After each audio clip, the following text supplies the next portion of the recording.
ইরানি ক্ষেপণাস্ত্র হামলায় ইসরায়েলের হাসপাতালে ভয়াবহ ক্ষয়ক্ষতি। যুক্তরাষ্ট্রের সাহায্য চাওয়া ইসরায়েলের দুর্বলতা নিদর্শন, মন্তব্য করেছেন খামেনি। এবার মিসাইল ছুড়ল উত্তর কোরিয়া। গণ অভ্যুত্থানের কর্মসূচি পালনে বিএনপির কমিটি। আবারও হাসিনা মার্কা নির্বাচন হলে জনগণ প্রতিহত করবে, মন্তব্য করেছেন রফিকুল ইসলাম। এতক্ষণ শুনছিলেন সংবাদ শিরোনাম, এবারে বিস্তারিত। ইসরায়েলের দক্ষিণাঞ্চলীয় শহর বিয়ারশেভার শারকো মেডিকেল সেন্টারে ইরানের ব্যালিস্টিক ক্ষেপণাস্ত্র হামলায় অন্তত 50 জন আহত হয়েছে। বৃহস্পতিবার ভোরে চালানো এই হামলায় হাসপাতালের জরুরি বিভাগ সহ বেশ কয়েকটি অংশ ধ্বংস হয়ে যায়। আহতদের মধ্যে রয়েছেন রোগী, চিকিৎসক ও হাসপাতালের অন্যান্য কর্মীরা। হামলার সময় হাসপাতালে প্রায় শতাধিক রোগী ভর্তি ছিল। আচমকা বিস্ফোরণের পর মুহূর্তে সৃষ্টি হয় আতঙ্ক ও বিশৃঙ্খলা। উদ্ধারকর্মীরা দ্রুত রোগীদের নিরাপদ স্থানে সরিয়ে নেয়। চারিদিকে ছাদ ধসে পড়া, দেয়াল ভাঙা ও রক্তাক্ত অবস্থার চিত্র উঠে এসেছে বিবিসির সরাসরি প্রতিবেদনে। আশেপাশের এলাকাও ক্ষতিগ্রস্ত হয়, ফলে অনেক বাসিন্দা ঘরবাড়ি ছেড়ে নিরাপদ আশ্রয়ে চলে যান। ইরানের সর্বোচ্চ নেতা আয়াতুল্লাহ আলী খামেনি বলেছেন, ইসরায়েলের যুক্তরাষ্ট্রের সাহায্য চাচ্ছে, যা তাদের দুর্বলতা ও অক্ষমতারই নিদর্শন। বৃহস্পতিবার এক্স হ্যান্ডেলে দিয়ে এক বার্তায় তিনি বলেন, যেভাবে মার্কিন বন্ধুরা এসে জড়িয়ে পড়ছে ও নানা বক্তব্য দিচ্ছে তা স্পষ্টভাবে প্রমাণ করে যে জায়নিস্ট শাসন ব্যবস্থা এখন কতটা দুর্বল ও অক্ষম। এর আগে ইসরায়েলের প্রতিরক্ষা মন্ত্রী ইরানের সর্বোচ্চ নেতাকে শেষ করে দেওয়াই লক্ষ্য বলে উল্লেখ করেন। তিনি বলেন, এ যুদ্ধে খামেনিকে সরানো আমাদের অন্যতম লক্ষ্য। এর প্রতিক্রিয়ায় খামেনি তার দেশবাসীকে উদ্দেশ্য করে বলেন, আমি আমাদের প্রিয় জনগণকে বলতে চাই, শত্রু যদি বুঝতে পারে যে আপনি ভয় পেয়েছেন, তবে তারা পিছু হটবে না। আপনারা যেভাবে দৃঢ়তা ও সাহসিকতার সঙ্গে এখন পর্যন্ত অটল থেকেছেন, সেভাবেই সামনে এগিয়ে যান। খামেনির এ বক্তব্য এমন এক সময় এসেছে যখন ইসরায়েল ও ইরানের মধ্যে উত্তেজনা চরমে পৌঁছেছে। পারস্পরিক বিমান হামলায় দুই দেশের নিহতের সংখ্যা বাড়ছে।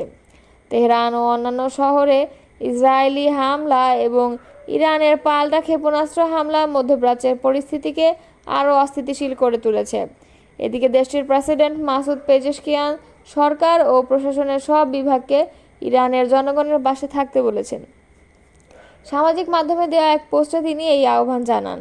ওই পোস্টে মাসুদ পেজেশকিয়ান লেখেন, সব মন্ত্রণালয় ও সরকারি সংস্থাকে দেশের সেবা করার নির্দেশ দেওয়া হয়েছে।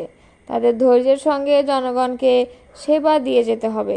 পেজেশকিয়ান আরও লেখেন, একে অন্যের প্রতি সহানুভূতি ও ঐক্যের মাধ্যমে আমাদের এই কঠিন সময় পার করতে হবে। রাজধানী পিংয়ংইয়ংয়ের সুনান থেকে উত্তর পশ্চিম দিকে 10টি মাল্টি লঞ্চার মিসাইল ছুড়েছে উত্তর কোরিয়া। বৃহস্পতিবার সকালে তারা এই মিসাইলগুলো ছুড়েছে বলে জানিয়েছে দক্ষিণ কোরিয়ার সেনাবাহিনী। তবে মিসাইল ছোড়ার ব্যাপারে বিস্তারিত কিছু জানায়নি দক্ষিণ কোরিয়া। উত্তর কোরিয়া যেসব মাল্টি লঞ্চার মিসাইল নিক্ষেপ করেছে, সেগুলো স্বল্প পাল্লার ব্যালিস্টিক মিসাইল হিসেবে বিবেচনা করে দক্ষিণ কোরিয়া।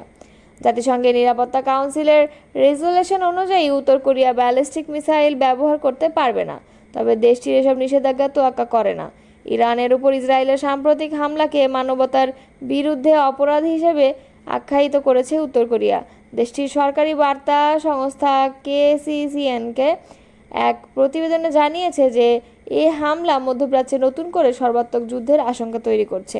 উত্তর কোরিয়ার পররাষ্ট্র মন্ত্রণালয় এক বিবৃতিতে জানায়, ইসরায়েলের এ ধরনের আচরণ ইরানের সার্বভৌমত্বের গুরুতর লঙ্ঘন এবং মানবতার বিরুদ্ধে অপরাধ। এতে আরও বলা হয়, বিশ্ব আজ যে গুরুতর পরিস্থিতির মধ্যে দিয়ে যাচ্ছে তা স্পষ্ট করে যে মার্কিন যুক্তরাষ্ট্র ও পশ্চিমা শক্তিগুলোর পৃষ্ঠপোষকতায় ইসরায়েল মধ্যপ্রাচ্যের জন্য ক্যান্সারের মতো এক সত্তা এবং বৈশ্বিক শান্তি ও নিরাপত্তার প্রধান হুমকি। গত 13 জুন ইসরায়েল ইরানের রাজধানী তেহরানে ব্যাপক বিমান হামলা চালায়। এতে বেশ কয়েকটি সামরিক ও পারমাণবিক স্থাপনায় ক্ষয়ক্ষতি হয় এবং ইরানের একাধিক শীর্ষ সামরিক কর্মকর্তা ও পরমাণু বিজ্ঞানী নিহত হন। এর পাল্টা জবাবে ইরান ড্রোন ও ক্ষেপণাস্ত্র ছুড়ে ইসরায়েলের বিভিন্ন স্থানে হামলা চালায়। এই পাল্টাপাল্টি হামলা এখন পর্যন্ত টানা 7 দিন ধরে চলছে। দুর্নীতি, চাঁদাবাজ, দখলবাজ মুক্ত নেতৃত্বের জন্য দেশের মানুষ জামায়াতকে ক্ষমতায় দেখতে চায় বলে মন্তব্য করেছেন বাংলাদেশ জামায়াতে ইসলামের সহকারী সেক্রেটারি মাওলানা রফিকুল ইসলাম খান।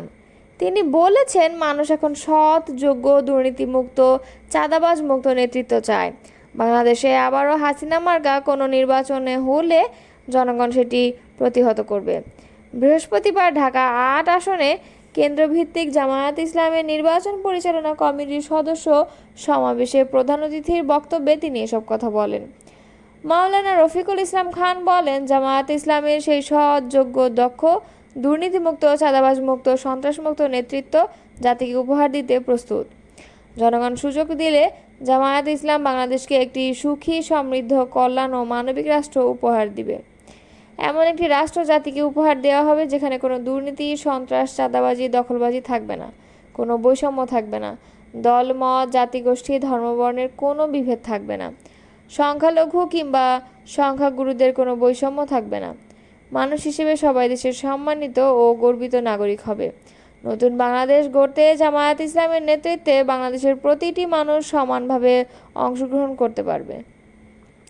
তিনি বলেন, ২০০৮ সালের নবম সংসদ নির্বাচন ছিল ত্রিমুখী ষড়যন্ত্রের নির্বাচন। ওই নির্বাচনে ভারত মঈনুদ্দিন ফখরুদ্দিন যৌথ সমঝোতার মাধ্যমে আওয়ামী লীগকে ক্ষমতার মসনদে বসিয়েছে।